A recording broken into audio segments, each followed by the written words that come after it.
I'm the kind of person who spends hours scrolling through true crime forums, looking for the stories that chill you, but also pull you in like a mystery begging to be solved. I'm a 29-year-old from Spain, working remotely in digital marketing, so nights are often for browsing threads and diving into the darkest corners of the internet. There's this one story that caught me months ago, something about a disappearing pattern in southern Chile that no one really talks about officially, but keeps creeping up in whispers. They call it the Disappearances of Arauco, though no one confirms it for sure.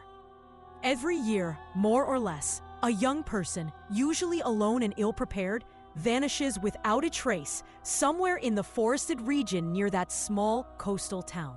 The locals warn each other, but the story has the absurd filter of urban myth sprinkled over it.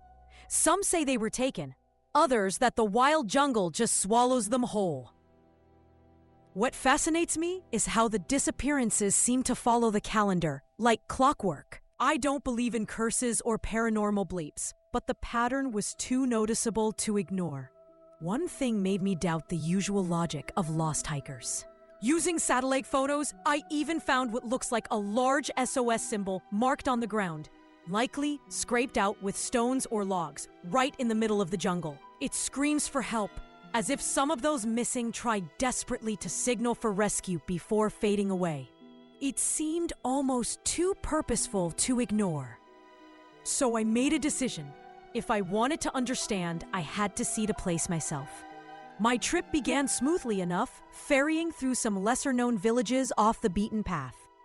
I'd chosen a route I found after digging through local maps and travel logs, sort of a shortcut, or so it seemed at first. One small town stood out, strange and silent. People here seemed to go out of their way not to acknowledge me. Staring wasn't at all subtle. Many wore an odd-looking cross, a symbol resembling a plus sign, but with each arm slightly tilted upwards. It was embroidered on their sweaters and even displayed as the emblem of their church, its windows stained with this very shape. I tried to ask someone about it, the disappearances, or even just directions, but the few attempts were met with hurried steps, cold shoulders, and almost aggressive jostling. I felt a creeping claustrophobia. Something about this town, and those symbols, spoke of secrecy and warning. Despite my curiosity burning, I didn't linger. There was no warmth here, no welcome except from the jungle waiting beyond. Once I crossed the village boundary, the jungle swallowed me instantly. The air thickened, humidity weighting down every breath.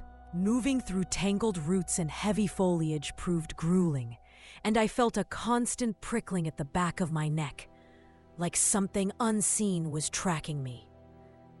I wasn't alone. I could hear the faint rumble of a car's engine somewhere on a parallel road.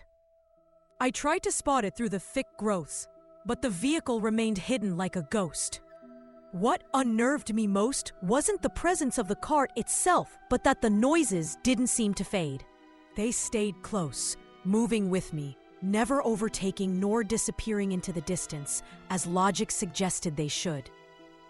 At twilight, the jungle sounds intensified. The chirps and calls of birds felt aggressive, insistent, like a chorus warning me to stop. But curiosity pushed me ahead. Eventually, I reached the spot I'd seen in the satellite images.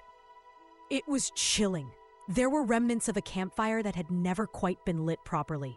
And nearby, beneath layers of moss and vines, pieces of that enormous SOS message on the forest floor. The place felt heavy with silence, as though time itself had paused and left its breath holding. I cautiously searched for clues, hoping for anything concrete, anything to explain the disappearances. Then I found it, a worn, dirt-streaked satchel hidden in a shallow hole, half buried under crushed leaves. My fingers trembling, I reached inside. I felt something cold and metallic, a weight I couldn't describe. And that's when I heard it, the sharp click of a car door shutting somewhere nearby. Whatever illusions of privacy or safety I thought I had shattered instantly. Panic rose like an ember blazing into flame, and I sprinted through the jungle, dropping the satchel without a second thought. Heart hammering, I forced myself to remember the alternate route I'd scoped out for the return trip, the one that bypassed that hostile town. I dared not risk running back through where locals had made it clear I wasn't welcome. The ride back was a blur of aching legs and frantic glances. Eventually, I surfaced back in the city, exhausted but safe enough to share this story. The satchel stayed behind, but what I did manage to carry with me was something stranger. The necklace I pulled out of it, identical to the one worn by the townsfolk with the crooked crosses. I still don't understand what it means or who left it there, but it chills me every time I trace my fingers over its cold metal.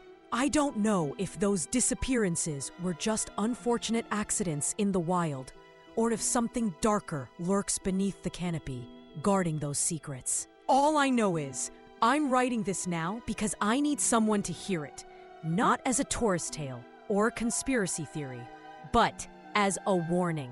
If you ever find yourself near that part of Chile, watch for the crooked crosses, listen for the silent towns, and beware the jungle's hidden watchers. You might not be the one to vanish, but you could easily be next.